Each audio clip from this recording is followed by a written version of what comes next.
नाज़रीन, हमारे nervous system का हेड हमारा दिमाग और हमारे तमाम ख्यालात, एक्शन, प्लानिंग, अगर इसको ऑक्सीजन कम जाने लगे C1 C2 से, जैसा कि आप चार्ट पे देख रहे हैं, ना कि इससे पूरी बॉडी की ब्लड सर्कुलेशन ही हमारी जिंदगी का सबब है और हर हिस्से को, बॉडी को ऑक्सीजन हर लम्हे जब दिल धड़कता है तो जाती है, इसी तरह हमारे दिमाग को भी जाती है। और अगर ये न्यूरॉन्स जो दिमाग में हमारे, इनको कम ऑक्सीजन पहुंचे और C1 C2 जिनके दरमियान में डिस्क भी नहीं होती और ये MRI में भी डिटेक्ट नहीं होती, ऑक्सीजन कम पहुंचे तो उससे हमारे हाफजे में कमजोरी आने लगती है, हमें माइग्रेन का मसला लाहक हो जाता है, हमें TMJ, ये लकवा जो मुंह टेढ़ा और आंखें टेढ़ी, ये सारा मसला आने लगता है, दिमाग थ्रॉबिंग पेन देने लगता है। और ये खास तौर पे उस वक्त होता है जब ऑक्सीजन सप्लाई तो नॉर्मल में भी कम जा रही होती है क्योंकि नर्व्स कंप्रेशन का शिकार होती हैं C1 C2 से, लेकिन जब दिमाग स्ट्रेस में होता है तो उस वक्त ये मजीद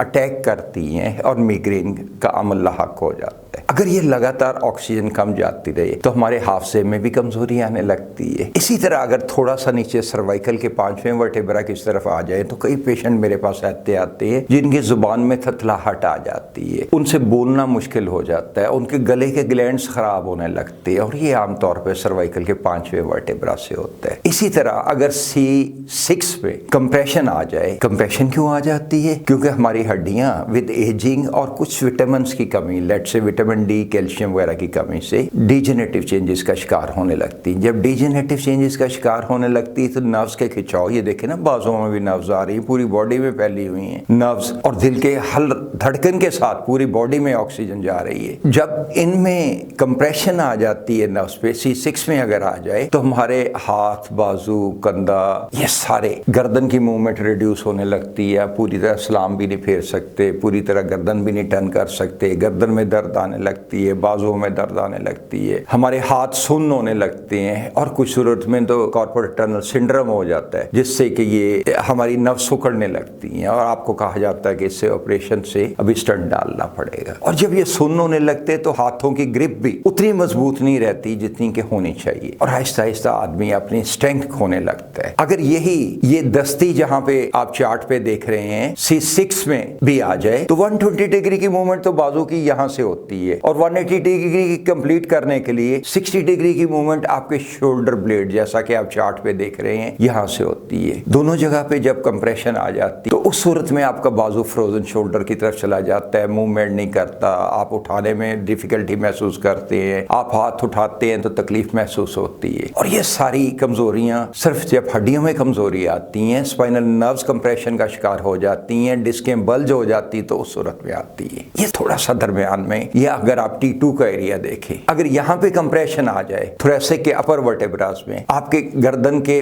नीचे जो थोड़ा सा 2 उंगली छोड़ के वर्टेब्रास हैं, और इस जगह पे अपर बैक में अगर कंप्रेशन आ जाए T2 में तो आपके सीने में, आपके लंग्स में भी प्रॉब्लम शुरू हो जाता है। कुछ 300 to 500 मिलियन एयर सैक्स होते हैं जो जिंदगी हमें देते हैं, हमें सांस देते हैं जवानी में, एक सेहतमंद आदमी में। और जब ये धूप, धूल, धुएं से पहले ही, बलगम से ही एयर सैक्स जो हैं एलोवेली, ये कमजोर पड़ने लगते हैं, चोक होने लगते हैं, इनकी सांसों की अहलियत लेने की कम होने लगती है, हमारी डायाफ्राम सुखड़ने लगती है। और उस सूरत में अगर T1 T2 पे कंप्रेशन आ जाए तो उस सूरत में हमारी सांस की नालियां दबाव का शिकार होने लगती है, अस्थमा और ये प्रॉब्लम भी शुरू हो जाते हैं। तो मैं कहना ये चाहता हूं कि ये अपर वर्टेब्रास जो हैं हमारे गर्दन के हों, सर्वाइकल के 7 वर्टेब्रास, यहाँ थोरेसिक के अपर वाले वर्टेब्रास जो हैं इंतहाई अहमियत के हामिल हैं। वाइटल ऑर्गन्स और हमारे दिमाग तक को इनसे फ्रेश ब्लडेड ऑक्सीजन कंट्रोल होती है, रिफ्लेक्सेस हमारी जाती हैं। अगर इनको